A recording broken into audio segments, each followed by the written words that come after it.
In a quiet Norwegian lake, a mysterious serpent swims, the pride of local residents. The boat was just lifted up. Then we were scared. It's known as Selma, the monster of Seljord. She suddenly saw the thing. We could see waves being produced pretty violently, so nobody really knows anything about what's down there. Quite scary, I guess.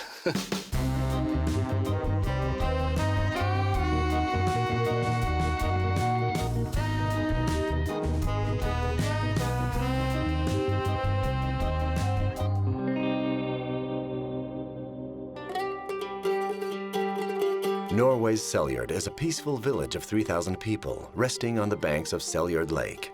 Here, 200 kilometers or 125 miles from the nation's capital of Oslo, nature reigns supreme.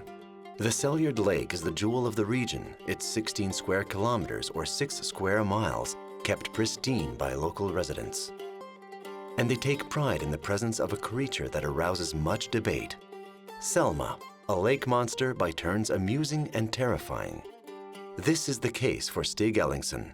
While testing a new boat on behalf of the Red Cross, the former military man had the scare of his life. The Red Cross has just bought a new boat, like a diving boat. The motor was new, so we should drive very slow and take only the tour. And we was in the middle of the lake when it's deepest. It's like we slipped up and then it's go like this. And we heard the motor was up in the air, and then it's fall down again.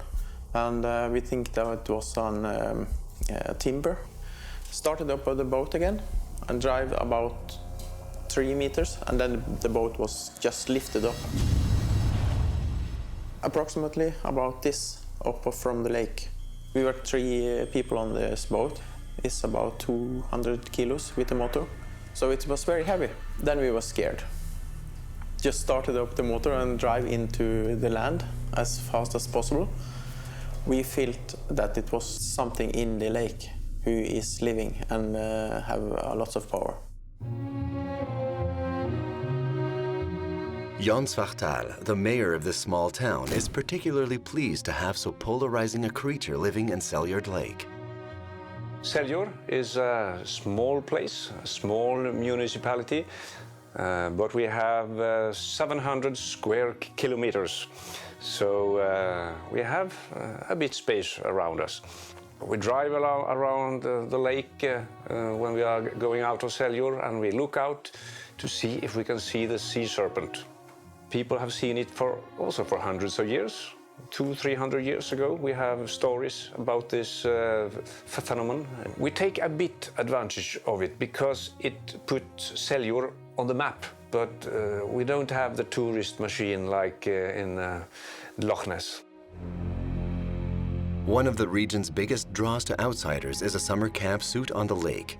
Its manager, who is also a part-time teacher, has a passion for the monster. Although she's never seen the creature, she hopes with all her heart to meet him one day. My grandfather owned the farm, which now is the camping. My parents, they started to make the camping ground about in the middle of 80s. My husband and I started running it in 2006. I think we are really lucky to have the legend or the sea monster. We are sitting here every morning eating breakfast, and we are looking out and see if there is something. So I really hope that I will one time see the large thing coming up. It's not necessary for me to see the hole with all the bumps, but I can see one large one, and then yes. I hope so. I'm sad about it, but I haven't seen it. Even if I have the view and I really look for it, I always have the explanation of what I see. I have met lots of people who have told me that I've seen it. I've heard people just wearing on the beach, or maybe they're sitting in their caravans and watching out, and then they see something. One of my students, she was at the tower and she caught it on movie, something strange, really long. She really believes that she has caught a sea serpent. They were watching out, looking, of course, for the sea serpent. I guess all people visiting the tower are doing exactly that.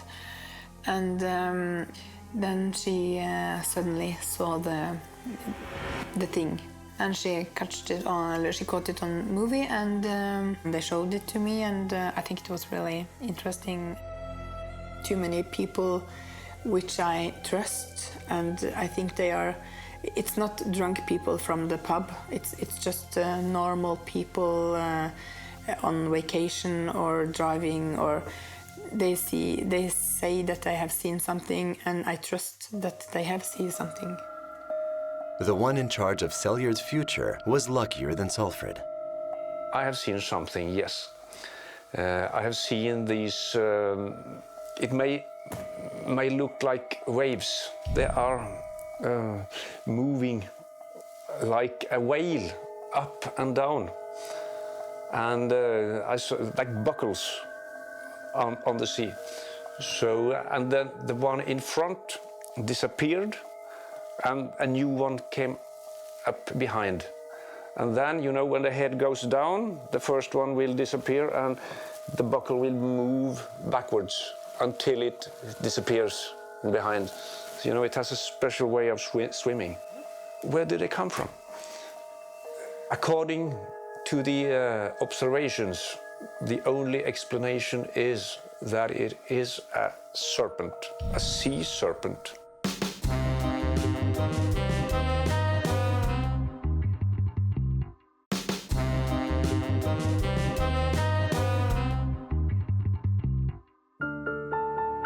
Over the centuries, there have been about 500 witnesses claiming to have seen the monster of Lake Seljord.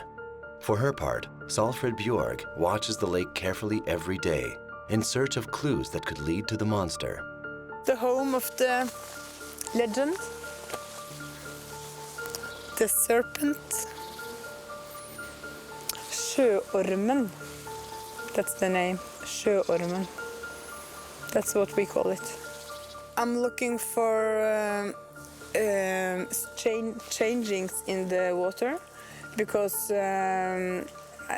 now today it was really flat, so it's easy to see if something's changing. I'm looking for different kind of colors. I'm looking for especially waves. I'm looking for, it can be really flat, really quiet, and then something can suddenly comes up. The owner of this camping caravan, and they were sitting here, Per, and the neighbor over there. He saw something white swimming underwater, and then up again, and then straight ahead.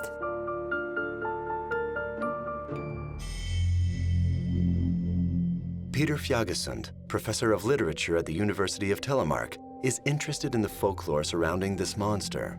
According to him, the way the monster is said to swim contributes to its mystery. It's just called the Seljord Serpent, usually. I think the most common portrait is really like a big log, like a big, sort of the length of a proper tree, you know, and also with vertical movements, the classical sea serpent movement, which is, of course, rather peculiar because these vertical movements belong to mammals and birds, whereas reptiles and fish move horizontally. So it suggests that it's not a reptile or a fish. The monster's description varies in small ways depending on the witness, but everyone agrees it has the body of a serpent of about 15 to 25 meters or 50 to 80 feet in length. Its head is a cross between a snake and a horse. And then it's usually dark or black or brown, something like that, and a sort of thin neck.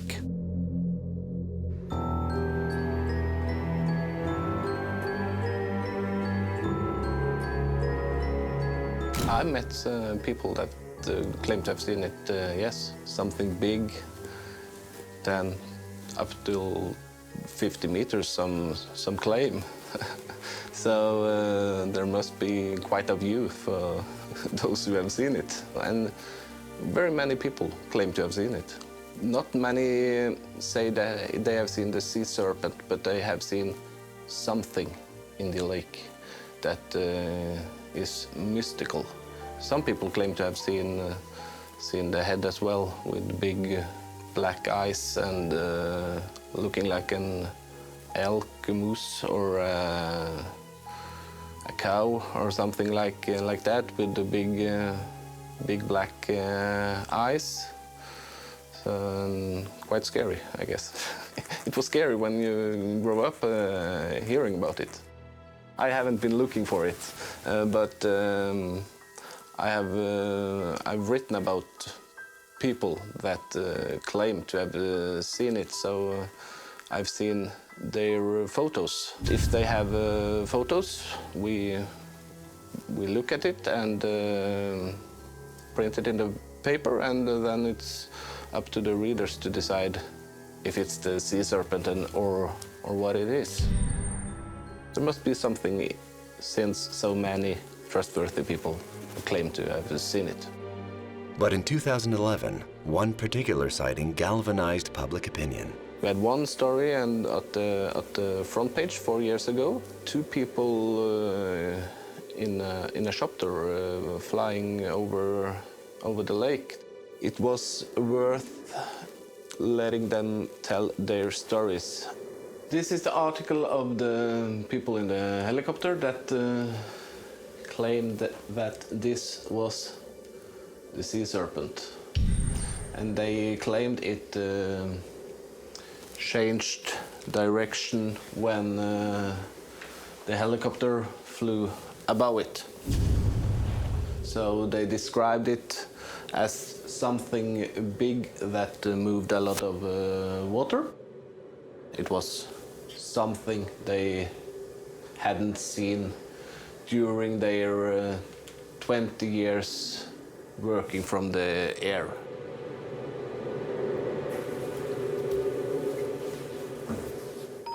I hope there is a sea serpent, but I don't know.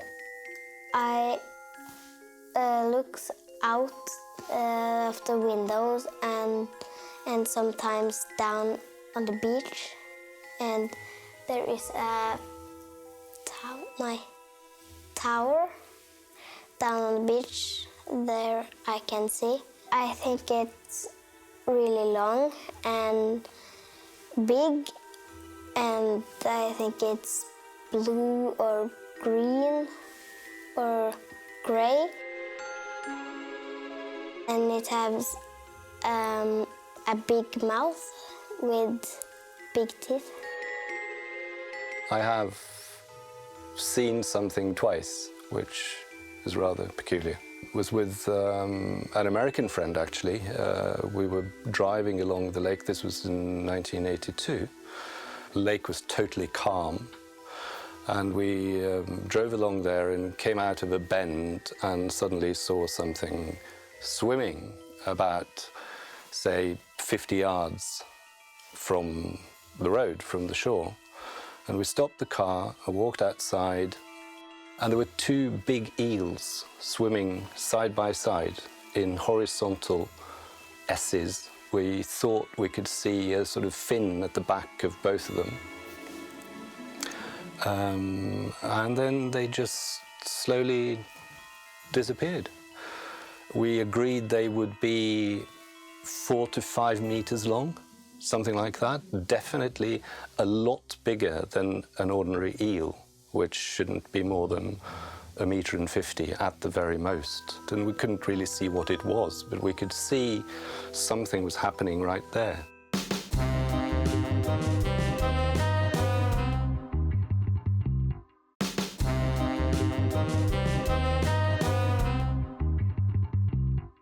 In Seljord, it's worth your while to visit the Sea Serpent Tower. Standing 17 meters or 55 feet high, It offers an ideal vantage to keep a lookout for the monster. But for the mayor, Seljord is much more than its lake monster.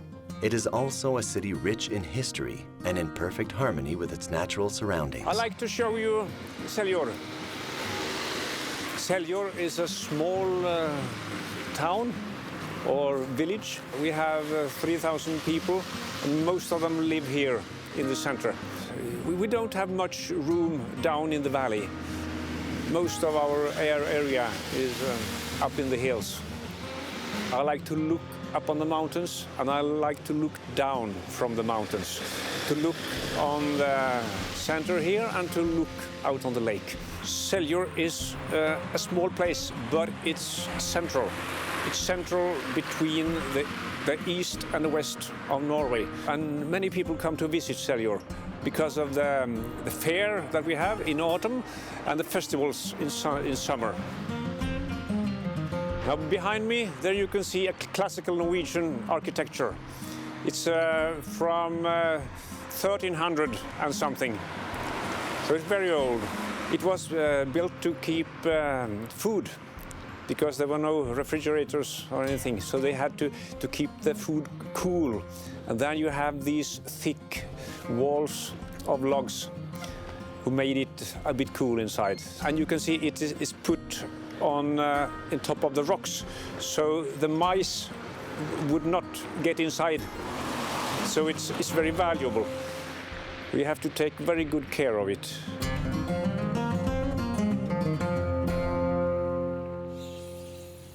The Seljord monster legend dates back several centuries as well. In Norway, a country with a strong maritime tradition, sea monster legends are a part of their folklore.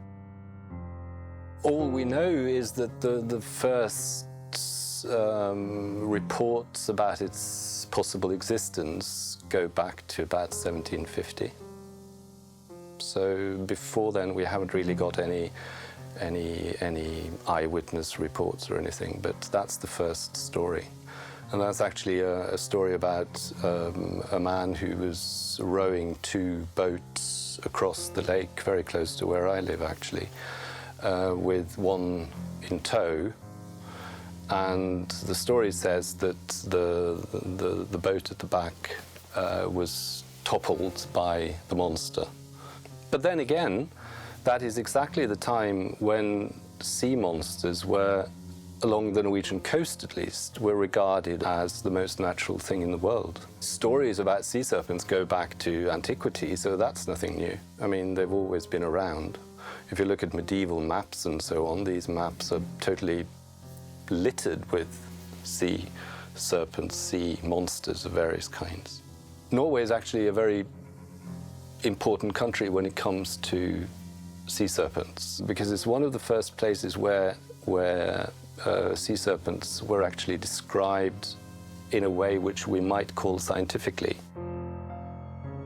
The 1970s was definitely a time when there were more sightings. That was a sort of transition in a sense, because before the 70s, few people had, locally at least, talked about it, or anyway, had really talked about it. But from then on, it became a kind of national possession, you know. I mean, it's sort of the nation, the country as a whole, began to, got to know about it, and it became a sort of well-known phenomenon. And from then on, I think, again, that the local people who have seen things have been more willing to come forward and talk about it.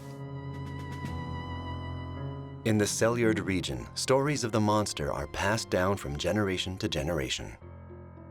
My great-grandmother was on the beach, and she washed her clothes. And then the serpent came up, and of course she was angry. No, she was afraid, but also maybe more angry. She kicks it with her washboard. And it was separated into 2 parts. Many people see the head. I guess it was the face was laying still laying at the beach, and the other part went out again.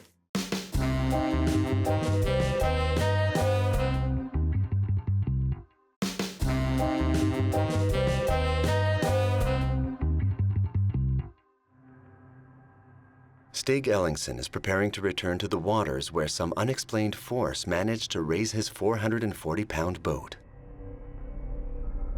This is the first time he's dared to make the trip. So this is a full scale of the lake. We are about here now.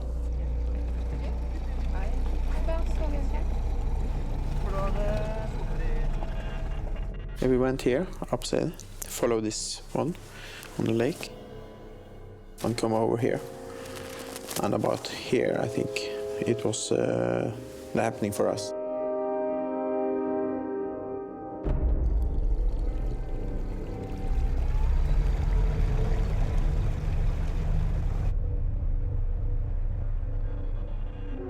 The lake is so mysterious. It's dark and deep. It's a mysterious landscape too. It's very nice to be here. See this part.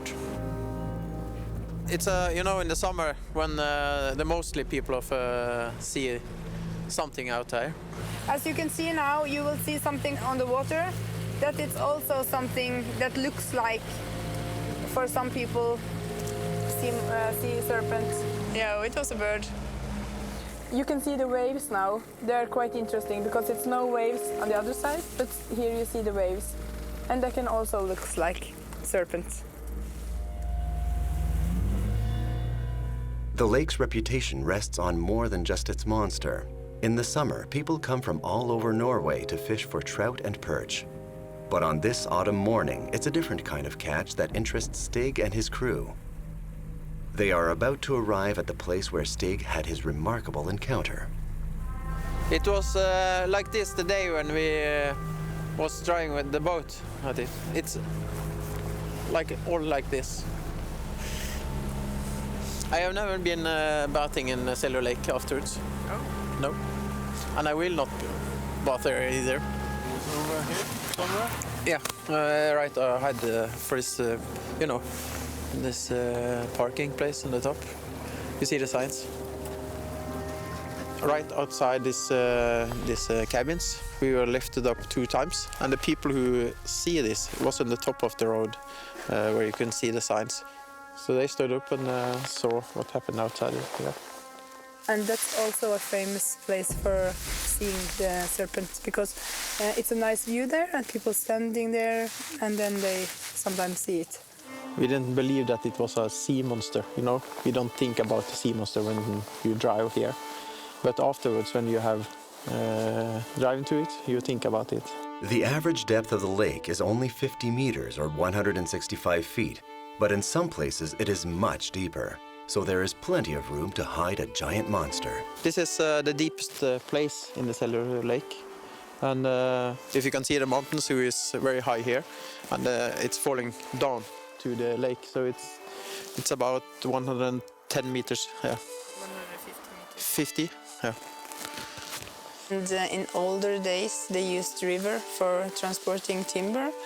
And that's also one of the explanations for maybe some of the trees were ending up in the bottom and they were rotten and they're giving away gas. And when bubbles comes up, there can be silence, no waves, but suddenly one of the bubbles from the old trees can make waves. It's at power. We feel the power in when you get lifted up.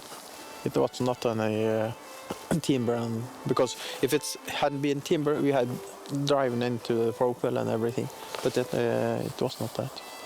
As I say, I have no explanation about why that happened. But and it's happened 2 times. Then it's also scary.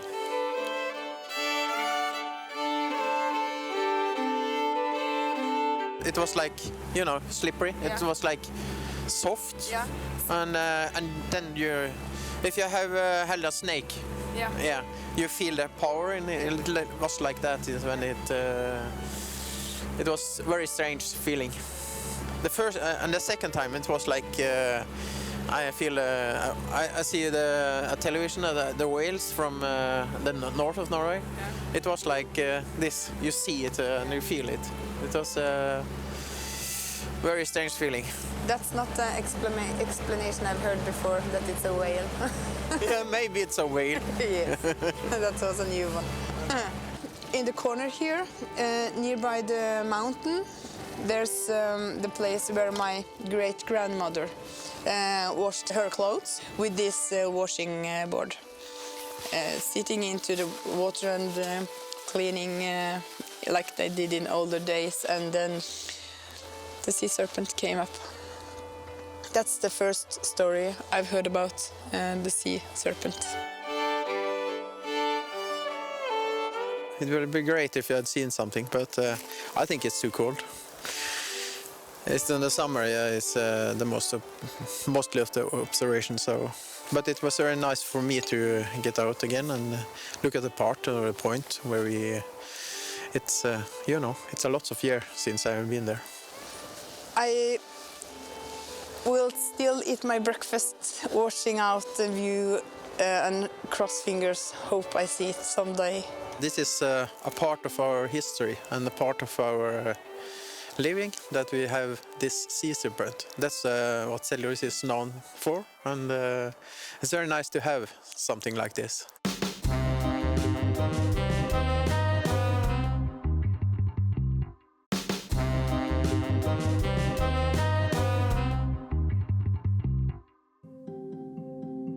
Although he's covered many stories about the Seljord monster, journalist Øystein Øygarden remains skeptical.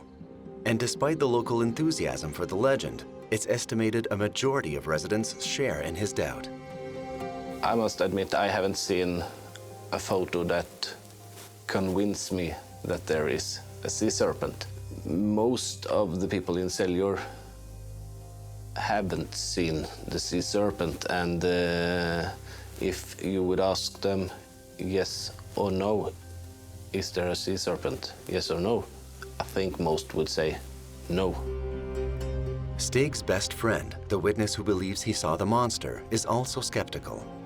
I've heard the saga of the sea serpent since I was a little girl. I don't believe in it. I'm one of the disbelievers, yeah. There's no logical reason that there should be a sea serpent in Seljord. I haven't got a clue. I mean, I realize that the chance that there is any kind of big animal of that size in such a small lake is minimal. It's much more obvious to look for another solution, another answer to the question, but what that might be is totally impossible for me to say. Even if you're seduced by the legend of the Seljord monster, scientists maintain that no satisfactory evidence has been produced to verify its existence. Most of my work is with freshwater biology, freshwater ecology. I've seen big eels underwater, I've met mink underwater, which gives you a scare when they come full speed towards you. Nothing that would really surprise a scientist. It's a striking feature of all these lake monsters that they never caught, they're very rarely seen, and if they are seen, they're not clearly seen, they're not well documented. It's not big enough, it doesn't have enough food, no one has ever seen a sea serpent. From an energetic point of view, animals like this could not possibly exist. There's just not the food base. I mean, obviously, if there is a monster there must be several, because they have to reproduce. And that's, again, where scientists would argue that this lake is like a bathtub, really. I mean, it's way too small for anything that size. You know, a family of those would need something far bigger. They're big creatures. They live in very restricted habitats, relatively small lakes. And it would be more than extraordinary if you had such animals living in these lakes and you never seen them properly or you never found them. Another thing is that during the last glaciations, all these lakes, and this one too, was frozen solid for thousands and thousands of years. There's no way any creature could survive that. The ice melted here about 10,000 years ago, and certainly it could not have developed within that very short, from a geological and biological point of view, very short evolutionary time span. There's a great variety of different observations. Some of them have seen just big waves, others have seen something. I suppose some of the most interesting observations are the ones with something literally sticking out of the lake, something coming up like a head. That's what many people have seen. It's depicted with a horse head sometimes, or a horse-like head. And that could easily be mistaken for moose, which is very common in this area. And I've seen it many times, swimming moose in lakes. And that could be mistaken as the head of a sea serpent, because usually you just see the head quite raised above the surface. I believe that the ones who think they've seen a sea serpent believes what they've seen, but I don't believe that they're right. Simple as that. The easiest solution is simply to say that you imagine things, you create in your mind an image of what it might be. You believe in something that you've heard before. That kind of could happen also in the Seljordsvatn or with the sea serpent here in Seljord. That the old stories have just glued to your mind. You interpret whatever you see in a context. You interpret the things you see based on your previous knowledge about these things. And there's also wishful thinking. So there's a number of different reasons why people could believe they've seen something like this. Is the creature in Lake Seljord more myth than monster? Some residents still prefer to believe in the supernatural aspect of their lake. Professor Peter Fjagesund embodies this paradox. Although he is tempted to bow to the relentless arguments of science, he still believes he witnessed something supernatural. My father-in-law was driving, I was sitting next to him, and I had the lake on the right. And I kept seeing these waves which looked a bit odd because they were going in sort of odd directions that didn't quite fit in with a boat that had been sailing on the lake or going on the lake. So, and then we again came out of a bend and saw this thing far out, 400 meters perhaps. But we could see waves being produced, you know, pretty violently. And that went on for a while, and the waves came into the shore, so there was no doubt that something was happening out there. And then again, it just slid under the surface, and we never saw it again. So nobody really knows anything about what's down there.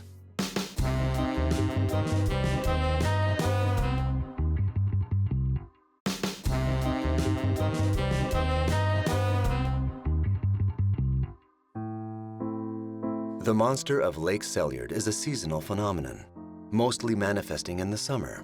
It must be said that in Norway, seasons greatly affect the population, and who knows, maybe the monsters.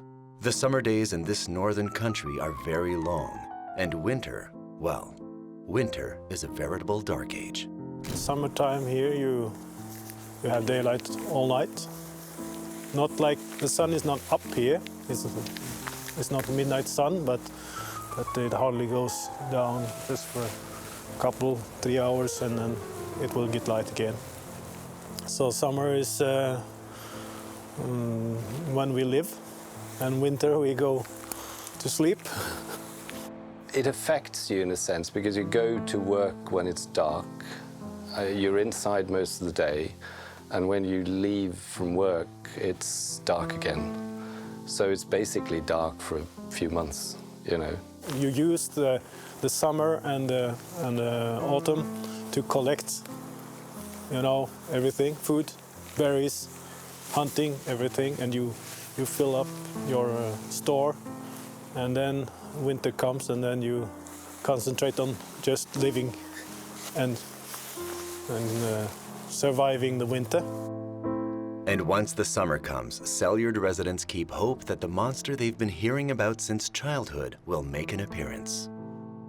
Well, when you're born here, it's hard not to hear about it early. So you hear about the sea serpent before you start at school. It's part of our culture and history. For as long as I can remember, I've heard stories about it because these stories have circulated for years and years. So I didn't grow up exactly next to the lake where I've been living for the last 20 years, but I spent my summers at a lake just across the mountains from there, and I knew about this from childhood. You drive past this lake and you know there is something here. There is this unknown thing down there, and that, I think, touches everyone in a way which gives the whole place a kind of dimension. People came after the 70s, during the 70s and afterwards, people actually came from various places, even from abroad, to actually look for it, you know, the way it's happened in Loch Ness as well. And I think that's a big plus for the whole place. If you live in Seljord and say that you have seen this monster, they look at you and are you an idiot? They don't want to talk about it. But in the last few years, people have been more open-minded about it and tell about it and show pictures and films and like this. Stig is a sensible guy, a smart one, and he has an experience with a sea serpent in Seljord. And I think he believes strongly, and I respect him for that. And Stig is no longer afraid to tell his story or express his opinions, even with his skeptical friends. She doesn't believe me, so it's, I'm a person who I hope when I tell something, it's for the other part to believe or not to believe what I tell, but I want to be a trustful person. I have to speak more with her so I can tell her about this is true. You want to convince me? Yeah. Yes, convince you all the time. I still don't believe in the sea serpent because I believe what you experienced must have come from a natural place. And that natural explanation is that we were lifted up. But I don't know what it is, but I think it's an eel alive, because you feel when something is alive. Yeah, It is. but I agree that it has to be something in the water. But I think that all the old stories that have been told since we were little and for centuries about the sea serpent, it kind of infects your brain or makes you... Yeah. It sounds like a disease, but it's not what I'm meaning. But Thank you very much. A disease? No, it's not. But because you have heard the stories, you automatically think that, oh, this must be the serpents. You have a name for what it is. Yeah. So you believe that it's a serpent instead of investigating other alternatives. Yeah, but the time when this happened, I didn't believe in a sea serpent or anything. I have heard the stories also. I agree that there has to be something in the Seljord because of all the sightseeing and all the pictures and all the strange phenomena. I think there's something there. There has to be something there. But whether it's the water is behaving strangely because of currents in the water, or if it's other creatures, or there has to be something natural. But of course, there's something in the water. Many people have seen it. But that doesn't make it a serpent. That's the difference. It can't be 200 years old. It has to have kids, and it has to be a family. I don't think it's not big enough space for big creatures or several big creatures here. I haven't seen it and I haven't felt it. But I do believe that the people who have seen it believes themselves that they've seen it. I'm a person who has a difficulty believing in anything unless I touch it and I can feel it and can see it. I don't have any hope that she will believe in it, but I think if she experienced by herself, okay, then you come back and say, yes, I believe in it now.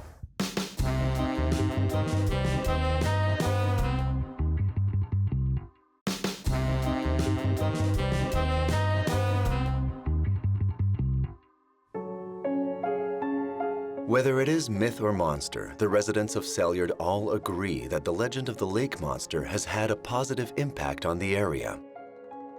In 1989, even the city's coat of arms was modified to honor the creature. Logo, municipality logo, the sea serpent. So we are a bit proud of it, yes. And some people say that this is something the people here they have invented it for the tourism, but no, not like Loch Ness. They have been very good. We have not, because we are modest people and no big tourist machine at all. I think most people in Seljord are proud of the myth about the sea serpent, but not all the people believe in it. But the myth they are proud of because it has made Seljord known all over the country and abroad as well. Seljord now within Norway is well known for being the place which houses lake monster, right? And some people might sort of feel a bit ashamed about that and sort of feel that it's sort of a bit embarrassing. But I think lots of people think the opposite. It's something to be proud of. Whenever I meet people from other parts of Norway, their first question is usually, have you seen the monster? Sometimes I go to other towns and speak to people, and where are you from? They ask me. I say, I'm from Seljord. Have you seen the monster? No, I haven't. And then they laugh about it and make jokes about it. And I usually reply that, how many other towns of 2,000 people do you know the name? I think it's attractive to talk about the sea serpent because it's folklore and it's a myth and it's exciting. It's the same thing as the trolls or any supernatural phenomena. It's exciting, really. Besides, Seljord has more than one monster legend to offer visitors. It is a city known for its gnomes, a popular legend in Norway that amuses tourists. The gnome in Norwegian, a gnome is called tusse. And they are small, living under the surface of the earth. And in the old days, most people, I think, believed in the gnomes here in Norway. Here is a spot where there's no grass. There the gnome went down. At least that's what the saying is. The mystery of the Seljord monster is always on the minds of locals who share stories and exchange theories. Stig Ellingson admits to being stunned and hopes one day to understand what happened to him that fateful summer day on Lake Seljord. I don't know what happened that day. I'm not sure. We didn't see anything, but we was lifted up 2 times, and that was enough for me to think that is something big down there. An unknown animal that is in the lake. That's the only explanation I can find. This monster to me is sort of this fantastic phenomenon of something that we can't explain, and I like it that way. In a sense, I very much hope that it will never be explained properly, because as long as it retains its secrecy, its mystery, there's something to sort of ponder about and think about for everyone. I think it's a good story, but from a biological point of view, it's not possible. From a scientist point of view, if you really found a creature like this existing in a relatively small like this, it would be like a sensation. A Nobel Prize. It would be the most fantastic thing you could ever discover. I have never seen something that I think, wow, that's the sea monster, that's the sea serpent. So I'm still looking for that. And it's nice to have the mystery of that we have a sea serpent in the lake. And of course we wish all people to come and look for it, because it's really great to be here and look for it, and maybe you can see it sometime. I think it's a good place for a monster, really.